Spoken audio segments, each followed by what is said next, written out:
I am a periodontist, a member of the American Academy of Periodontology. Tonight's lecture is being sponsored by Doxa Dental. Let's talk a little bit about the history. Man has been attempting to place or replace teeth for over 4,000 years. The Chinese started trying to do it with bamboo. The Egyptian kings placed copper posthumously. And almost 2,000 years ago, fossils were found with animal teeth in place of human skulls. Modern dental implants are made out of titanium because it has special properties that give us a high success rate and, of course, osseointegration.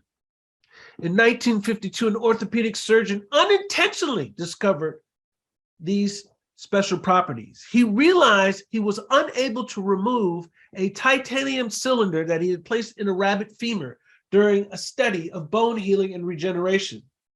Upon this realization that the bone had grown in such close proximity to the titanium cylinder that it fused together, he continued to experiment further in both animal and human subjects. And in 1965, Ingmar Brandemark, the orthopedic surgeon, placed his first titanium dental implant into a live human. Volunteers were lining up, and dental implantology took its place as we now know it. Well, that's great for the Swedes, but what about us? We've got tons and tons and tons of doctors that have been placing implants. But one of the first that I know of is in a very famous city called Philadelphia, and a man by the name of Leonard Linkow in the 50s was one of the first to insert titanium and other metal implants into the bones or jaws of humans. Artificial teeth were then attached to those pieces of metal. And in 65, Brandemark placed his first titanium dental implants into a human volunteer, while Linkow had actually predated Brandemark. And this is some of Dr. Linkow's handiwork. And if you look very closely, it's quite intricate, but very stable. It was a very time-consuming process, but there was success, which led us to where we are now. I use many different types of implants, but I find to like the Ritter implant among my favorite, simply because they have a 3.0 implant with an aggressive thread that allows you to actually change out and insert your own components, meaning that it works just like a standard size implant, but almost half the diameter, and you can put ball attachments, locators, multi-units, whatever you like. And as we surgeons know, the folks that have the most trouble receiving implants are those with the least amount of bone. So when we can get to a smaller, sturdy implant, we can have great success. And I've found great success with the Ritter implant. Like most implants, they come with the standard protocols on how to place. We're not here to talk about placing tonight, so we'll move right ahead. We talked about what a dental implant is. It's a titanium or ceramic structure that takes the place of a natural tooth. And you may say, what, ceramic? Yes, ceramic. There is a large contingency of people who are holistic dentists who do not place any metal in the mouth, which gave rise to ceramic implants, which do work, which have recently taken a huge step towards having screw-tight abutments, whereas before they all had to be cemented. So that's making major strides in the implant world. I have placed ceramic implants. I prefer titanium. There are just many, many more ways to restore titanium than ceramic. So I don't know how many of you online tonight has ever replaced an implant, but let's talk about that because that's what the subject tonight is about. So what's before you is the removal of a healing abutment and the placement of an impression coping in the process of replacing a tooth. Now, when you take the healing abutment out, this is what you should get back from your surgeon. Your implant has osseointegrated. The healing abutment has been given a minimum of 2 weeks to form a soft tissue cuff, which then will serve as the neck or the area at which the tooth transitions from the gum tissue. Now, contrary to what most folks believe, that area will bleed. Not all the time, but a lot of the time. The tissue will form a hesmidesmosomal attachment to the metal, and when you remove that healing account, it just tears off the epithelium and you get bleeding. It should only be a slight bleeding, if at all. Your impression coping then goes in, and there are 2 types of impression copings. There's a open tray impression coping, which you see here, and a closed tray impression coping. Now, the only time I use closed tray impression copings is if I'm in the posterior and do not have the room for an open tray impression coping. And why I may do that, you might ask? Simply because there's less chance of timing issues. And what a timing issue is, tracking exactly how the implant is placed in the arch in terms of its position versus what you have in the model. And if you do a closed tray impression, there's more room for error because you've got to actually remove the coping and place it back into the impression, whereas in an open tray impression, it never moves. So your chances of not having it in the right place are all but eliminated.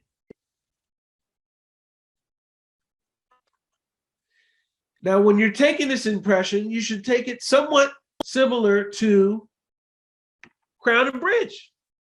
At least that's how I do it. I want to capture the soft tissue as best possible.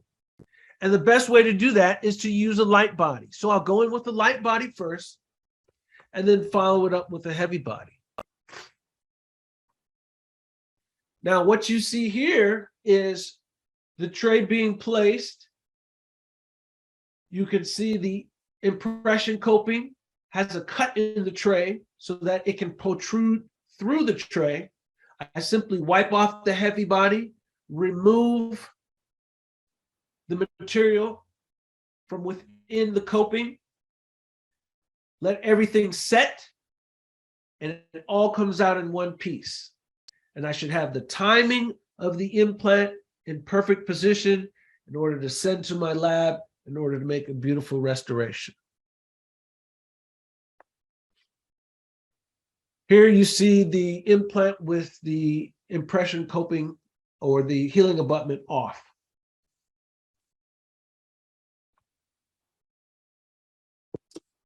Here is with the healing abutment in place.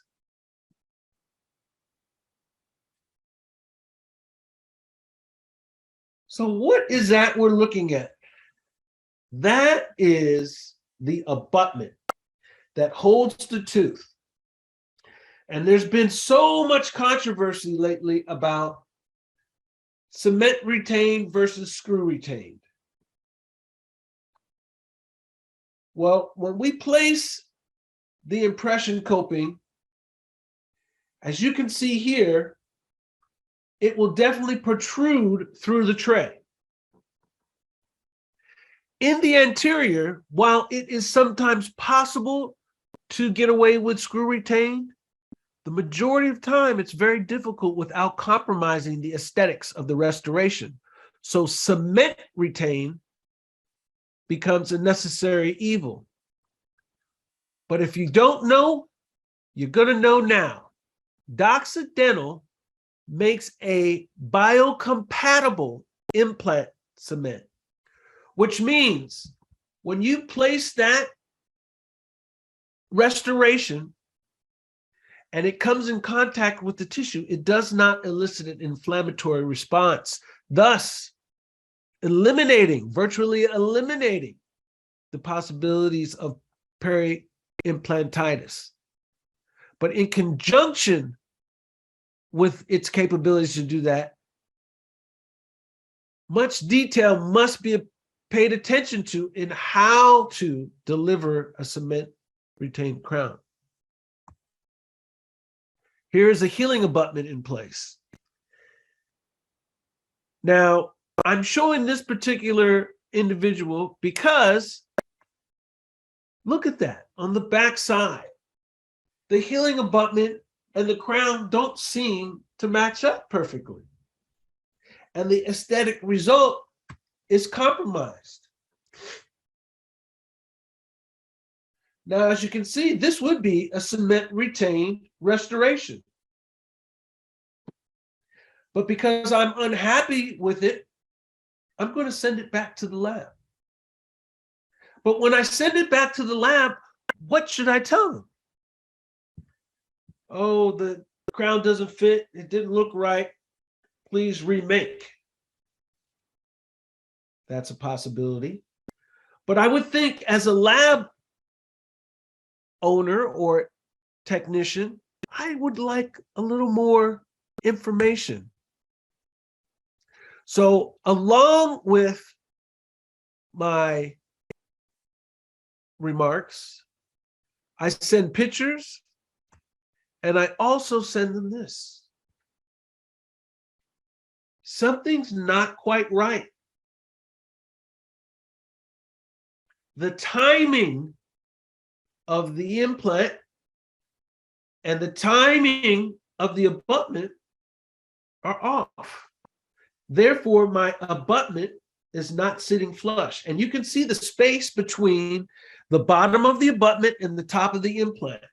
When seating implants, abutments, always take an X-ray. You'll be tempted more times than not to go right ahead because everything looks great.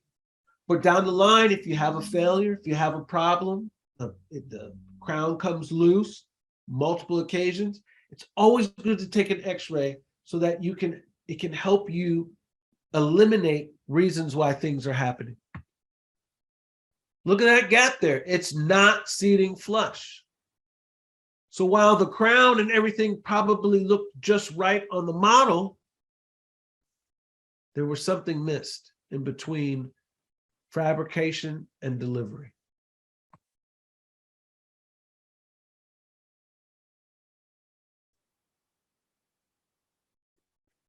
How many times have you seen a patient that has to have a tooth removed, failed root canal, abscess, they don't want to wear a flipper, they've heard of all these great things about implants, and you're thinking, wow, we'll go ahead and do an immediate implant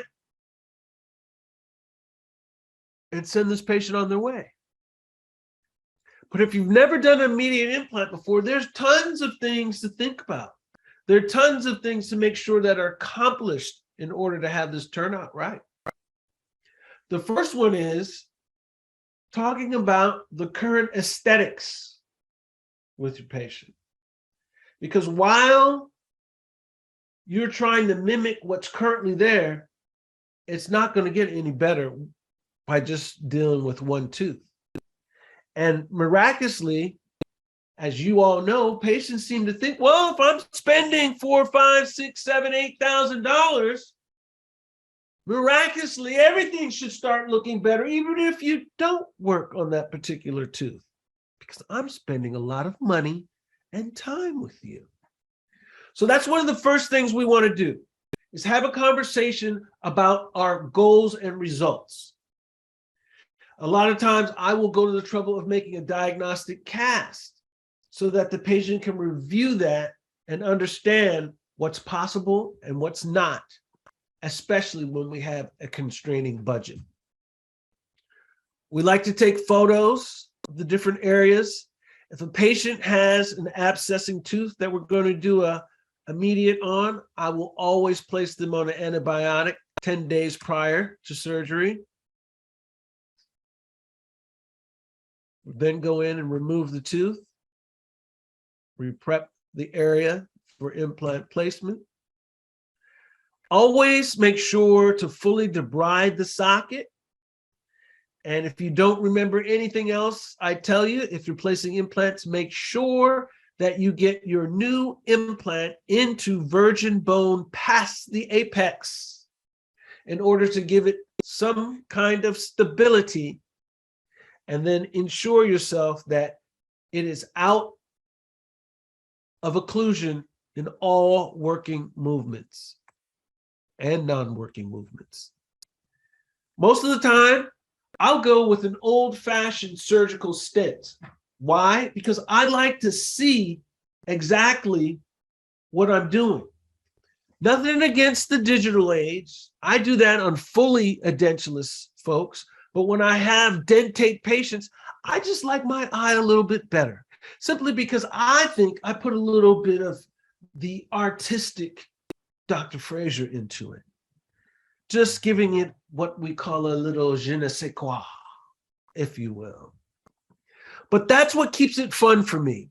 I don't think I ever want the digital age to fully take over and do it all. I still want to play a vital role. I still want to be needed. So this surgical stent is actually made from the suck down that I've discussed with the patient prior to. Implant goes in, of course, again, past the apex, let that heal, bone graft cover it up, and keep it moving.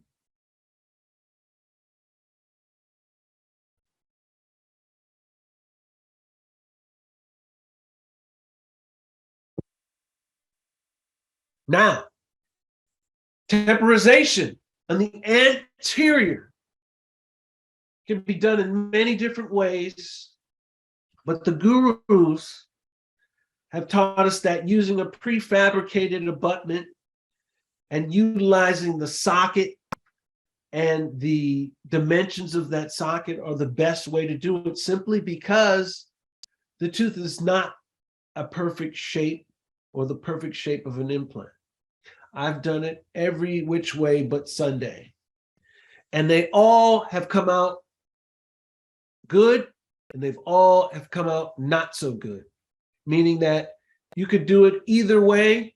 It all depends on your patient compliance, on the situation you're dealt with at that particular time, how much bony destruction is there. There's so many different things that come into case or come into play. So the most important thing to do is to make sure that your patient understands what you and he or she are up against. Because when you don't do that, it oftentimes becomes what you did versus what was that we are trying to correct. Here you see a temporary cylinder with the prefabricated acrylics in the socket. This will then be built out from there, removed and trimmed as a temporary and left to heal. Now, this technique should always be left out of occlusion. Every single implant patient that has a mixed dentition, i.e. natural teeth and implants, should have a night guard. And that night guard should be a hard night guard, not a soft one that allows torque and motion and movement. It needs to be a hard night guard, almost as if it were a retainer, and only allows the lower or the upper arch, whichever one is not being retained, to slide like on ice. Because implants, if you recall, are ankylosed in bone and don't have periodontal ligament and the ability to take much movement and hits over time and survive. And now a word from our sponsor. The new bioceramic implant cement by Ceramer. It's 100% resin free. What does that mean to you and I? That means it's body friendly and provides us a fighting chance to cement, retain implant restorations and not have to wake up in the middle of the night worrying about peri-implantitis. Now, when you cement a crown onto an abutment and you fill that crown up, you should either take your abutment and push it into the crown to have it exude as much cement as you can prior to placing it in the mouth, or even just use the back end of a die cal instrument. Doesn't matter. But the beautiful thing about Ceramer is once you place it in the mouth, it solidifies into a gel state. And once it solidifies into that gel state, you can easily go around it with an explorer, a probe, and remove the excess cement, and it just beautifully comes off and leaves a nice, even seal around the margin. And on a natural tooth with Ceramer implant cement, it does the same thing, except now because it's bio-friendly and forms a hydroxyapatite apparatus, it actually helps preserve the natural tooth structure as well.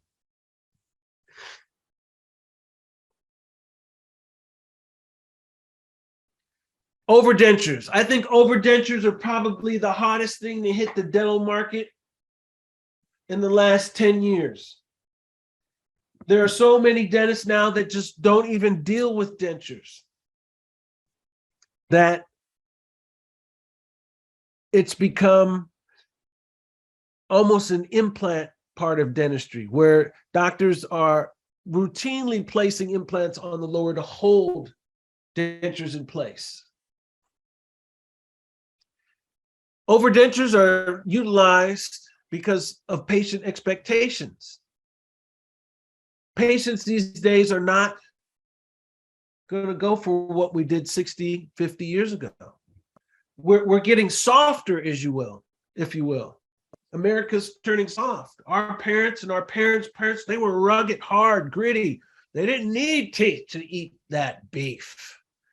But now that we have kind of conquered some of the art and science of implant dentistry, we're able to provide a much better situation, which then also leads to better digestion, longer life. We're living longer. So we're seeing more of these patients that need these services. We would talk about the different types of overdentures, attachment, locators, et cetera, The main thing you need to know is that the locator allows you the most leeway because it works on a tissue interface, meaning that that denture is going to be as close to the gum tissue as possible and also help to balance it and stop it from rotating. Whereas balls, you're going to have a little bit more space and you're going to have more rotation, but they are easier for the elderly to put in and out and will last longer, while locators have to be put in precisely, and the little grommets are very susceptible to bending if not done properly. Bar attachments, you've got to have at least 14 millimeters of space, and sometimes that's just not possible. 5% of adults, 40 to 44, are edentulous. This number increases to 42% for seniors. It's even higher with the baby booming generation, of which I am not a part of. Thank you very much. I was born the year after. Dentists that have fabricated traditional dentures know about these problems. the instability of the lower denture, the discomfort during mastication, the yucky, sticky, ucky adhesives. Tissue-borne dentures slowly cause the alveolar apparatus to resorb. So what does that mean? Over time, the denture gets bigger, it gets heavier, and you get the patient that says, well, if this denture doesn't feel like my old one that I wore for 20 years, well, that's because it's not. I didn't have to use glue before. Well, this one weighs 3 times as much as the one you wore for 20 years. And did you notice, by the way, that when you smile, you can actually see your teeth now? Well, these are all things that come up. And these are all things that implants help to cause the solution to the answer, or are the solution to the answer. So here are some pictures of that resorbing bone I talked about. I let patients know that the teeth are the hardest thing in the human body. The teeth are like scaffoldings of the face. And as soon as you take out the scaffolding, the face starts to resorb and go away. And over time, it becomes more and more and more. And how do we replace that bony apparatus? We replace it with acrylic, which makes the dentures get heavier.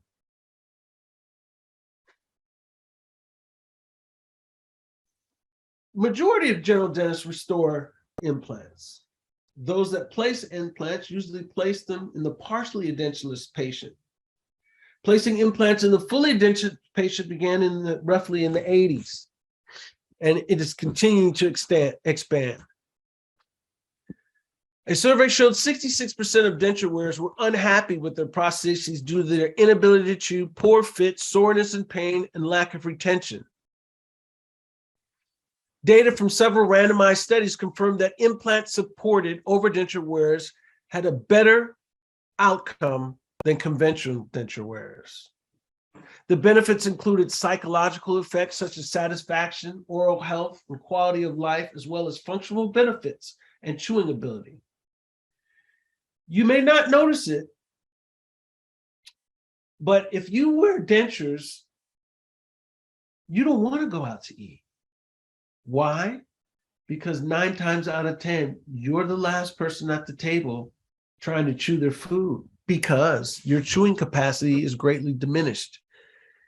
Even more so if you don't have implants to help hold the dentures in place. With the improved function, we're able to keep older adults healthier and they live longer. Think about it. If you're wearing a denture with nothing to support it, you're eating softer foods, which then leads to high cholesterol and diabetes and such. Whereas if you can eat healthy foods like fruits and vegetables, because you have sturdy dentures that are held in place, you're going to be a lot healthier. Your digestion is going to be a lot better. There are a million of different indications for overdentures, which I won't bore you with this evening. But what I do want to show you is how an implant overdenture impression is taken.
So if you noticed, it's a traditional impression, just like taking impression on crown and bridge.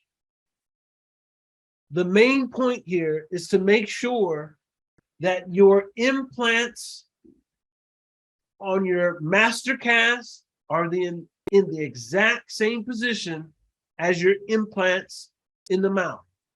And if you can master that, everything else is a breeze.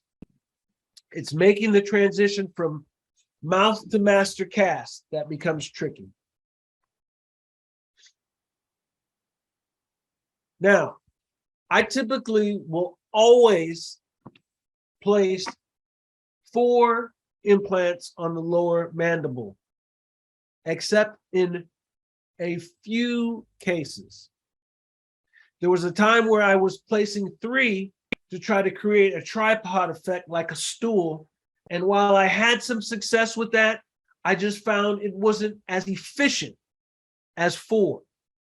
The only time I will place 2 is when someone has so much resorbed ridge that there's nowhere else to place any more implants, and that they have worn a denture for so long that any bit of stability is going to seem like a whole new world to them. Definitely never in someone that's going from dentate to a dentulous. Here's an example of how I used to place 3 in an attempt to make this procedure more affordable for folks. While I had some success, I had some failures. Here's a picture again of the bar, which requires much more space and preparation. How I make my upper overdentures now and lowers is with the metal substructure.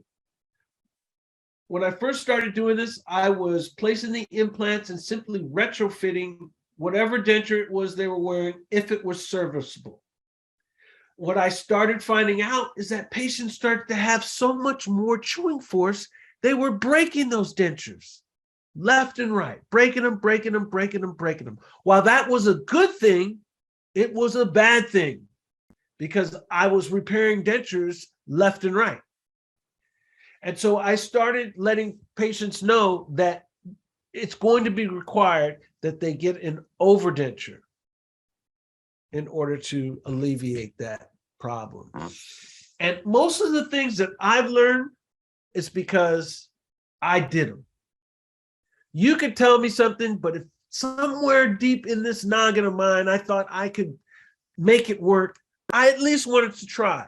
And I think the one thing that has really kept my bacon out of the frying pan is that I'm very transparent with my patients. I will let them know, hey, I might be able to save you $1 or $2 if we try this, but here are the consequences. Here's what we are up against. It's me and you against this problem. Please don't make this problem mine because you came to me with it after all.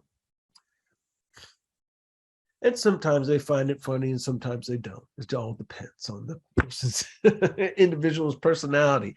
But here's me trying in the frameworks. Now, when I first started making the frameworks, I would try them in by themselves. But after doing this for about 10 years, I started putting the wax rims on the frameworks and kind of knocking 2 birds with 1 stone. I make my overdentures just like dentures. Initial impression, master cast impression, frameworks, wax bite, wax trying with teeth, delivery. Every single time. Unless it's an immediate case where we can't do all of that. That's what it looks like, fresh out of the oven. You can see the substructure within the denture. The locators have yet to be placed. When I first started doing this, I didn't really trust my casts like I do now. I was still mastering the art of taking that what's in the mouth to have it be on that cast and mounting it and making sure everything was just right. And it takes a while till you have confidence in that. But what I learned is that it saves me a lifetime. Because if you've ever looted anything in the mouth, you know the sphincter starts to tighten up if the timing goes a little bit over, and you've got to get that out. I've had to cut several dentures out simply because they've locked on. Now, when we set teeth, we try to give them a natural look. Unless a patient just comes in and says, look, doc, these are my teeth. I want them to look Barbie doll perfect. We're going to try to match it with their face. We take everyone's picture, set it up with the case pan. We sit down, we talk with our lab techs, and we give it character. Most of our patients love it because you cannot tell they're wearing a denture. And to me, that's the art behind what we do. Anybody can make a set of perfect teeth. Hell, you don't even need a face to do that. It's being able to make them look natural. But nothing happens without a good impression. And my assistants all hated me for the longest time because I would never let them move past taking an impression until it was perfect. And now all of them take impressions better than me. We then again do wax rims to get a proper bite. We will mark a smile line. We'll mark a midline. And I will also mark where the commissures of the mouth start in attempt to alleviate the black corridors which can arise, especially on long-term denture wearers.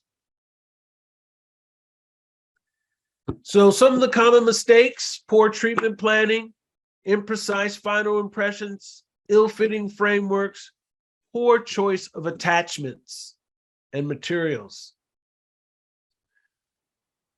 Successful overdentures are stress-free. Patient has good oral hygiene. And here's a tidbit for you. Most of the seniors don't have good dexterity, but they can place a little bit of perioprotect gel in the housings, which then will splurge onto the gum tissues, which are right around the implants, and help keep those tissues healthy. It's worked very well in our practice.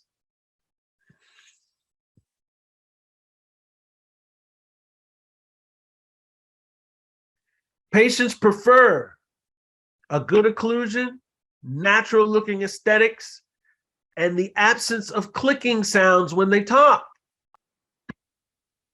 When you get those clicking sounds, that means that you just don't have enough VVO, and some folks need more than others, especially those folks who come in overclosed because they've been wearing a denture for 40 years, the same denture.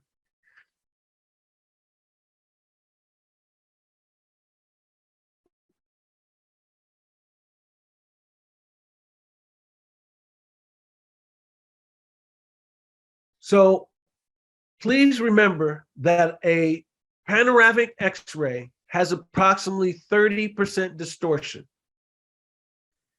which means every single implant patient, whether you're the surgeon or the restoring doctor, should have a CT scan attached. You should always begin your treatment planning, your surgery, with the restorative or the end in mind, because sometimes you will need to bone graft. You will need to wait 6 months prior to placing a single implant just because of what needs to happen restoratively.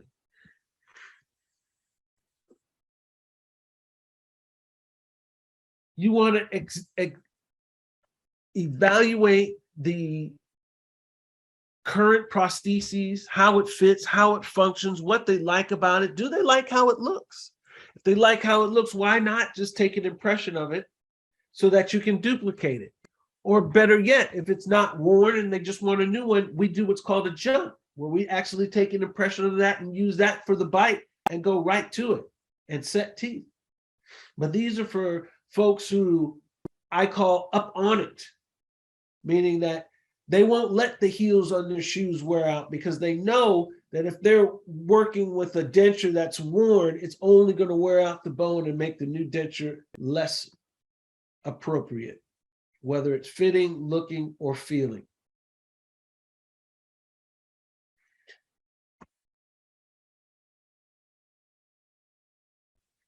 The ability to choose the proper implants and the proper implant length all happens on the CT scan. All of that should happen prior to the surgery. What type of implants are based on what type of restorations you're going to have? Are you going to use multi-abutments? Are you going to have something that's removable or fixed? Are you going to use ball attachment or locators? All of these decisions can be made prior to the day of surgery. Is it going to be immediate load? We've done cases where we make the denture and everything, and we actually loop everything in, and the patient has to stay on a soft diet for 4 weeks, but they leave that day with teeth and a smile. Now, there are places out there that they say they can do all of these different things, which I don't doubt, but what I don't like is how much bone is removed in order to do that. Because when those fail, you've got a real problem. No one's talking about what happens when you do an all-on-4 where you cut off half of the jaw in order to have the perfect smile. What happens when that fails? Or a zygomatics that fail. What happens then? No one's talking about those. And to me, to be a good practitioner, I have to be able to have that conversation with my patients because, let's face it, things do fail. Things will fail. And when they do, I want to know what to do and how to do it. The benefits of diagnostic mounting just helps you be a better practitioner. It creates a surgical template. It helps you visualize what you're after. It gives the clinician and the lab technician a good idea of the final design and how to get there so that they're on the same team. You can then create indexes so that when you're actually into the surgery, you can be right on point for where things need to be. Now, I will say this, if you have a patient that can do this with a denture, they may not need implants.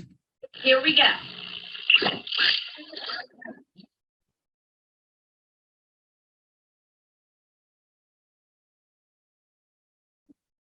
And my impression of a facelift.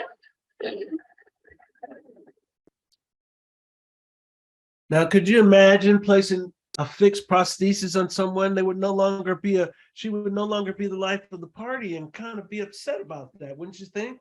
So everyone, I say that to say that everyone is not for everything, and everything is not for everyone. That's why the relationship part of our business is so important. And being transparent is so important, so that everyone knows what they're getting into, why and how, and where we need to go in order to have success. In patients with high smile lines, the removable overdenture will more likely fulfill the patient's functional aesthetic demands better than an implant-supported bridge. How many of you all have patients that, no, I want just the individual teeth? Well, when they find out what it costs and the fact that it's not going to look as good most of the time, and that we can get something much more predictable doing it slightly differently, then now they kind of change their mind, especially when they look at the cost. And that all comes through education. Our philosophy is that we want to educate and give the kind of information for our patients to make the best choice for themselves, even if it's no choice at all. The one thing they won't do is leave here without knowing what their options are.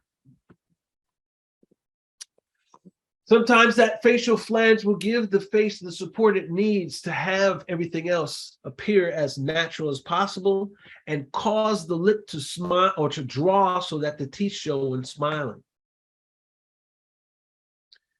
How about changing class 3s or class 2s to class 1s? Sometimes it can be done, sometimes it can't. But if it can't, then we're talking about going edge to edge. And if we're going edge to edge, then we're talking about possibly using flat plane teeth. And then we're looking at what type of occlusal schemes based on the patient's range of motion. And definitely in a night guard. But these are all things that I learned by taking classes, by doing, by failing, by correcting, and having success.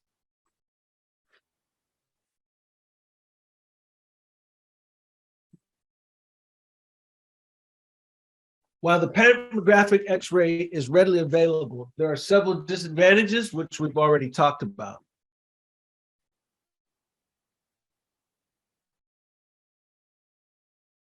We use a company called MobileCat. And MobileCat comes to our office, patient goes outside, sits in the truck, gets a 3D scan, we get the disc, we pop it in the computer, and we start the plan. It's the most convenient thing ever. We didn't have to shell out the money for the 3D scan. We don't have to have every patient have a 3D scan in order to pay for it. We just pay as we go. That's what the truck looks like. They come out, take the scan. If we want to have a radiographic or a radiologist read it, we can send it to the radiologist. They'll let us know if there are any kind of malignancies. If so, we'll inform the patient and direct them to the right place in order to have that taken care of. Now, legally, if you're taking CTs and it's a CT of the whole skull, or it shows areas that you're not an expert in, I highly recommend you have the radiologist sign off on that there's no malignancies. Otherwise, you will be held responsible. At least in the state of Georgia, I know that's the case. That's why now they started coming out with a small field of vision. But if you're doing full mouth rehabs, you're going to have a lot more in that field of vision. That's the inside of the iCat. It's a pretty nice little contraption.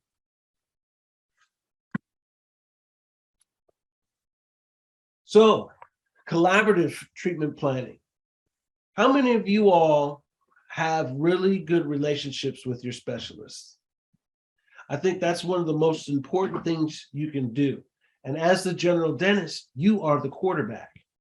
And when I say you are the quarterback, I mean you call the plays. 48, 48. If your specialist can't follow your play, find another specialist, right? It's your patient, you're calling the play. Not to say that you can't collaborate, but there are specialists out there that want to just take over cases because they know how to do the surgery, or they know how to do this, or they know how to do that. In my opinion, that's where they need to start educating you, and you need to start educating them about what you're up against, because they have very tunneled vision a lot of the times. And all they're thinking about is the implants are in, you can do your thing now. Who cares if they're sticking out all over the place and you can't get a path of draw? They're in there. Oh, you can use a special abutment. Oh, you can use that new multi-fangled thing. No, it's more than that. It's really more than that. And I'm not trying to poo-poo on specialists or poo-poo on journalists, but what I am trying to do is make sure that you have the kind of relationship with your specialist that you guys can really hash it out. Because when you do that, you get the best result for your patient. Leave your egos at the door and really hash it out for your patients. That's when it becomes fun. That's when you have excellent results, and your patients are also glad you did what you did. When the surgeon and the restorative doctor are one and the same, it's very important for there to be superior lab coordinations. Spla-bloom! The emergence of the super doctor, right? We've got doctors that are doing it all. And I think part of that emergence came from the fact that we couldn't get it together in terms of having that kind of relationship that I just talked about. Everybody's carrying their egos and their emotions on their shoulders. And that shouldn't be the case because it's not about you. It's about your patients.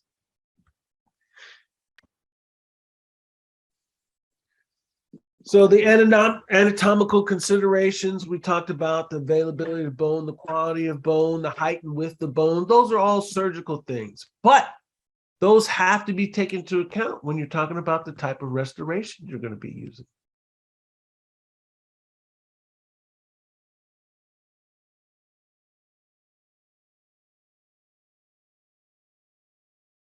The stud ball attachment, I talked a little bit about that earlier.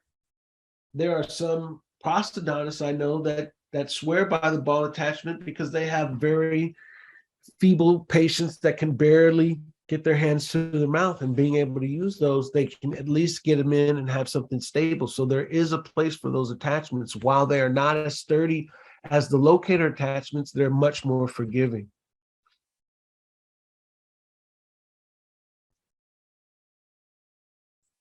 So the relationships is that, of course, they all need to be parallel. Some of the ball socket attachments can be as much as 5 to 7 degrees out of parallel with each other and still function properly. Locators may have more retention than the traditional ball and socket attachments, but they use different housings. And I think I've beaten that to death. If you don't remember anything, just know that when you have patients that are having problems with the locators, try switching them over to the ball attachments and you'll have some success.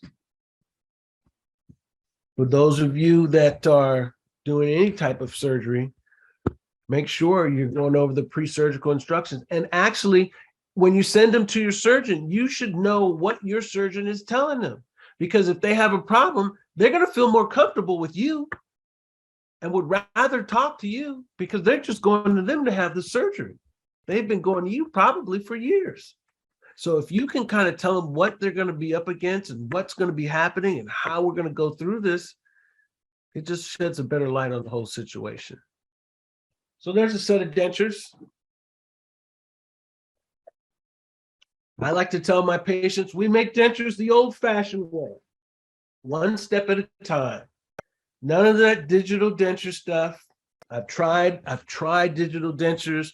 I was part of a cohort with a company that I will leave nameless, and I wasn't impressed at all. I still feel that digital dentures cannot give me the product that I can create analog. Again, the most important thing is the impression. I started making implant retained partials. And this is kind of me experimenting with the fractured one on how to repair it. Took an impression and alginate because I thought I might be able to get away with that. So I said, let's try it.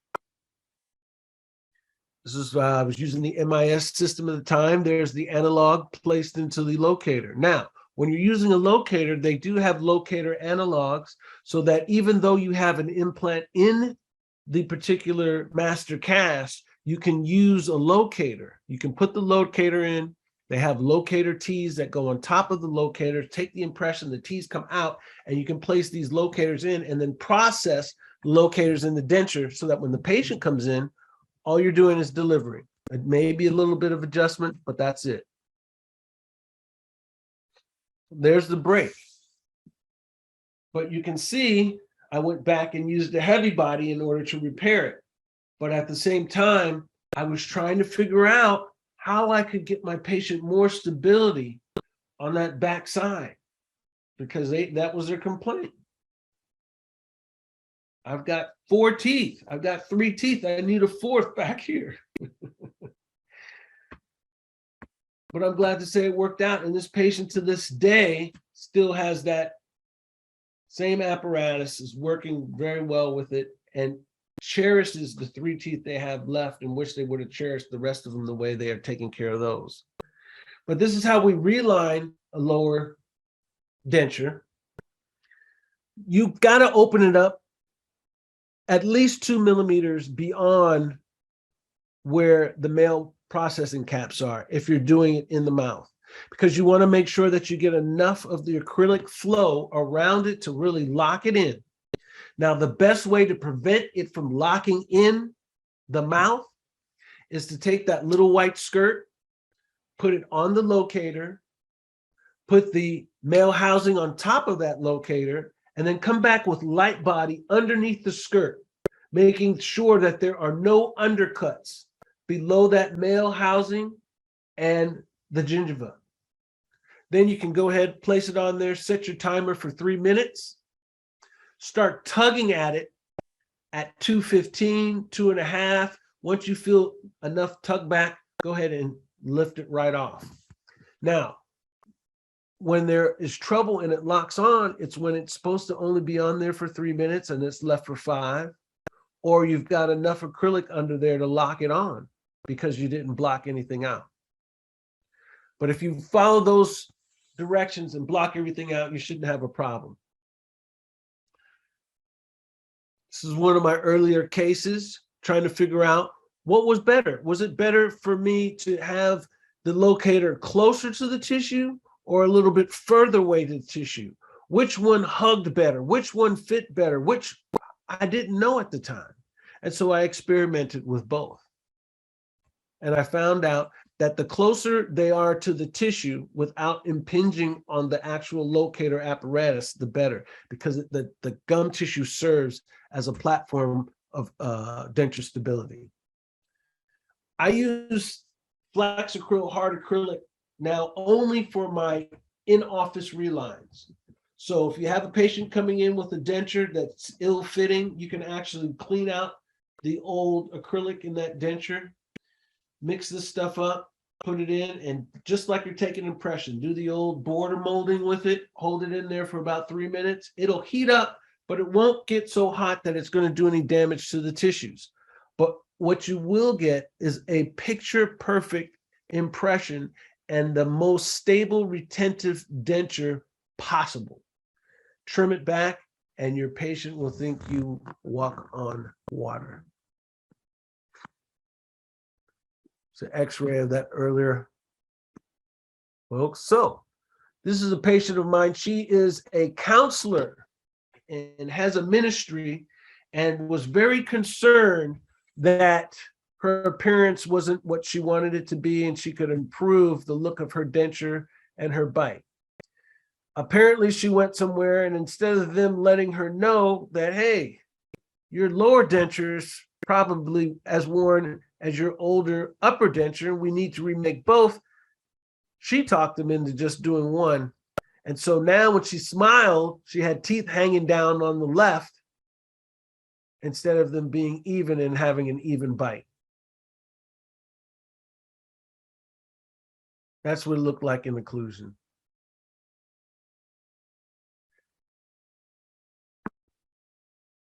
To me, folks, that is just simple dentistry without education.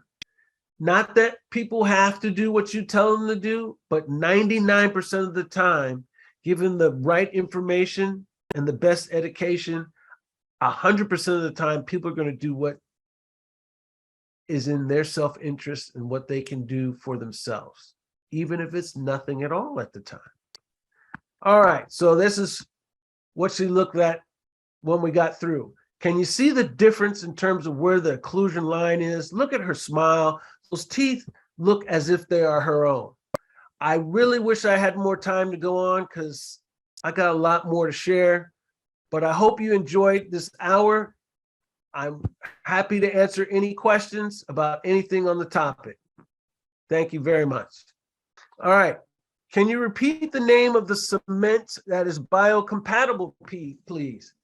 Ceramer by Doxa makes the implant cement, which is biocompatible. Do you also take an x-ray of the impression coping to make sure it's yes? Very good question. You should also take an impression of the impression coping. That's very important. When doing a pickup impression in the mouth of the locator attachment with acrylic, do you use light pressure or have a patient bite down hard on the denture? Good question. You want to have moderate pressure, meaning you want to make sure that the denture is on the soft tissues, not so hard that you're going to compress the tissues, but you want them to just kiss the tissues as if they're going to sit in the mouth right where you leave them when you remove your hands. Joseph says, with ceramere, I hear you should wet the abutment. I don't think it makes a difference because it actually bonds with it, with or without moisture. You border mold for the with the implant overdenture if you're going to load it in the mouth. And if you're making it prior to that, yes, you still want to have spaces for the frenula. So in answer to your question, yes. There's a question that just came into the chat that says, are angled locators available? Yes.